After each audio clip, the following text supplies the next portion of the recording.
उत्तर भारत के घने जंगलों और पहाड़ियों के बीच बसा एक छोटा सा गांव का नाम था अरण्यपुर। ये गांव बाकी गांवों से बिल्कुल अलग था। यहाँ की हवा में हमेशा एक रहस्यमय शांति फैली रहती थी। गांव के लोग खेतीबाड़ी और पशुपालन से जीवन चलाते थे, लेकिन उनकी असली पहचान थी देवी मंदिर। कहा जाता है कि यह मंदिर भारत का सबसे पहला देवी मंदिर है, इतना प्राचीन कि इसकी उम्र का अंदाजा भी कोई नहीं लगा पाया। गांव के बुजुर्ग बताते थे कि यह मंदिर हजारों साल पहले बना था, जब एक साधु ने यहाँ देवी का आह्वान किया था। उस रात आकाश से एक तेज रोशनी उतरी और उसी जगह देवी का मंदिर प्रकट हो गया। लेकिन इस मंदिर की सबसे बड़ी विशेषता यह थी कि दिन में यह बिल्कुल सामान्य लगता, पर रात होते ही यहाँ कुछ अनोखा घटित होता। रात गहराते ही मंदिर से घंटियों की आवाजें आने लगती, दिए अपने आप जल उठते और पूरा वातावरण आरती की धुन से भर जाता। लोग कहते, ये देवी खुद आती है पूजा करने। मंदिर का मुख्य पुजारी पंडित हरि नारायण हमेशा एक ही बात दोहराते, मैंने अपने जीवन में कई बार वो आभा देखी है जो आरती करती है और फिर मंदिर की दीवारों में समा जाती है। वैज्ञानिकों ने भी कई बार जांच की, कैमरे भी लगाए गए, लेकिन उनमें सिर्फ आवाजें रिकॉर्ड हुई, घंटियों की, शंख की, आरती की, लेकिन कोई आकृति कभी दिखाई नहीं दी। गांव के लोग कहते थे, जिसने सच्चे मन से यहाँ प्रार्थना की उसकी हर इच्छा पूरी हुई। इसीलिए अरण्यपुर सिर्फ गांव नहीं था, बल्कि एक आस्था का केंद्र था। लोग दूर दूर से आते, चमत्कार देखते और नतमस्तक हो जाते। अरण्यपुर गांव में एक लड़की रहती थी, वैशाली। वैशाली बचपन से ही बहुत जिज्ञासु थी। वो हमेशा बुजुर्गों से मंदिर की कहानियां सुनती रहती थी और मन ही मन सोचती थी कि क्या सच में देवी रात को आती है। वैशाली का परिवार गरीब था। उसके पिता किसान थे और माँ घर संभालती थी, लेकिन गरीबी के बावजूद वे बहुत आस्थावान थे। वैशाली ने अपने पिता को कई बार यह कहते सुना, बेटी, हमने अपना सब कुछ देवी को अर्पित कर दिया है, वो ही हमारी रक्षा करेंगी। एक रात वैशाली ने ठान लिया, वो मंदिर जाकर खुद देखेगी कि सच क्या है। वो धीरे धीरे घर से निकली और अंधेरे में मंदिर की ओर चल पड़ी। जैसे जैसे वो करीब पहुंची, उसे घंटियों की आवाज़ सुनाई देने लगी। मंदिर का दरवाज़ा बंद था, लेकिन अंदर से रोशनी आ रही थी। वैशाली का दिल जोर जोर से धड़क रहा था। उसने दरवाजे की झिर्री से झांक कर देखा और तभी उसने जो देखा उसकी आंखें फटी की फटी रह गई। मंदिर के गर्भगृह में एक आभा मंडल था, सफ़ेद और सुनहरी रोशनी से लिपटी आकृति जो धीरे धीरे दीपक जला रही थी। घंटियां अपने आप बज रही थी और शंख की ध्वनि गूंज रही थी और वातावरण मंत्रों की ऊर्जा से भर गया था। वैशाली की सांसें थम गईं। वो समझ नहीं पा रही थी कि ये सपना है या हकीकत। कुछ ही पलों बाद वो दिव्य आकृति दीवारों में समा गई और सब कुछ शांत हो गया। वैशाली कांपते हुए घर लौटी। उस रात वो सो नहीं पाई। सुबह होते ही उसने अपने माता पिता को सब कुछ बताया, लेकिन वे मुस्कुराकर बोले, बेटी, यही तो हमारी देवी है। तू भाग्यशाली है जो तूने उन्हें देखा। लेकिन वैशाली के मन में एक नया सवाल था, क्यों सिर्फ रात को? क्यों किसी और को साफ साफ दिखाई नहीं देती? उसने निश्चय कर लिया, वो इस रहस्य को पूरी तरह जाने बिना चैन नहीं लेगी। वैशाली के मन में सवालों का तूफान चल रहा था। वो हर हाल में जानना चाहती थी कि मंदिर में जो उसने देखा उसका राज क्या है। गांव के बाहर एक साधु रहा करते थे। लोग कहते थे कि वो योगी हैं और देवी के गुप्त रहस्यों को जानते हैं। वैशाली उनके पास पहुंची और कांपते हुए बोली, बाबा, मैंने कल रात मंदिर में कुछ देखा है, क्या आप बता सकते हैं वो क्या था? साधु ने अपनी आंखें खोली। उनकी दृष्टि गहरी और शांत थी। उन्होंने कहा, बेटी, तूने वही देखा है जो सदियों से किसी साधारण मनुष्य ने नहीं देखा। साधु ने बताया, यह मंदिर भारत का पहला देवी मंदिर है।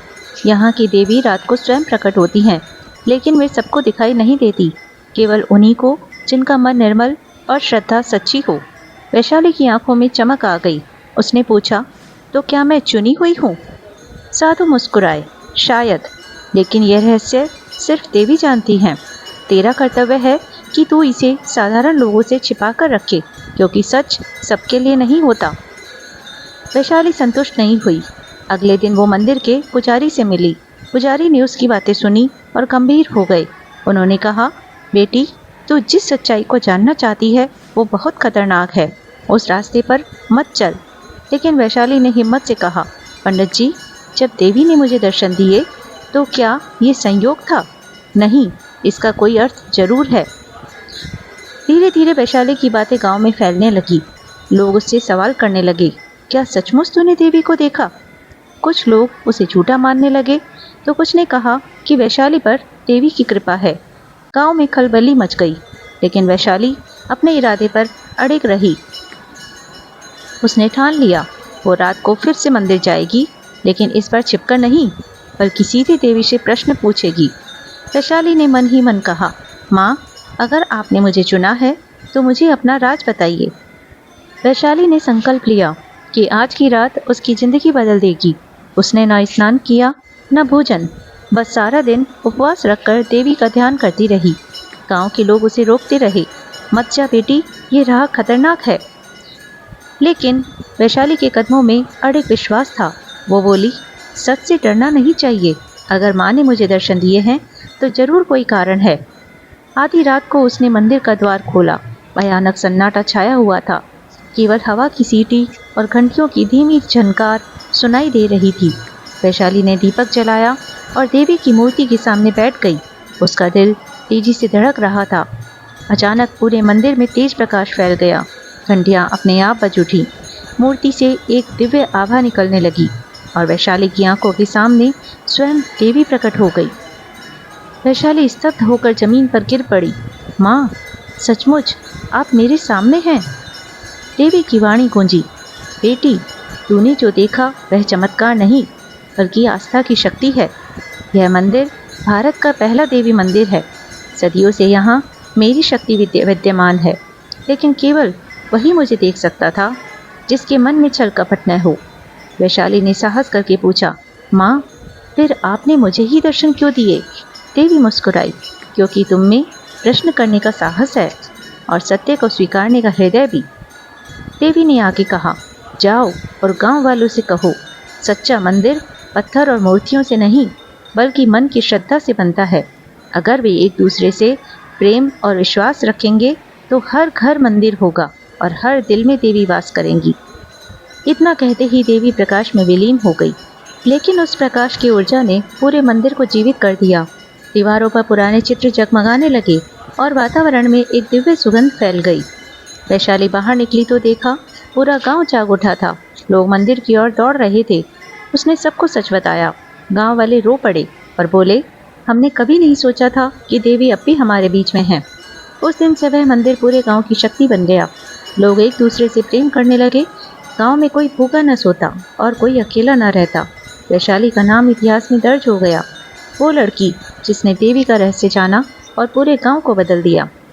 आस्था सिर्फ देखने या सुनने की चीज़ नहीं, बल्कि जीने की शक्ति है।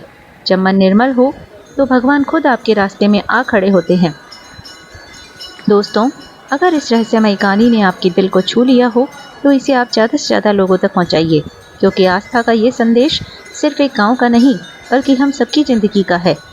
वीडियो को लाइक कीजिए और कमेंट में लिखिए जय माँ दुर्गा, और चैनल सब्सक्राइब करना ना भूलें। याद रखिए, सच्चा मंदिर बाहर नहीं, बल्कि आपके दिल के भीतर है। और अगर आप मुझे फेसबुक से देख रहे हैं तो मेरे पेज फ्रेग्रेंस ऑफ ज्ञान को फॉलो भी कर लीजिए। मिलते हैं नेक्स्ट वीडियो में, तब तक के लिए धन्यवाद।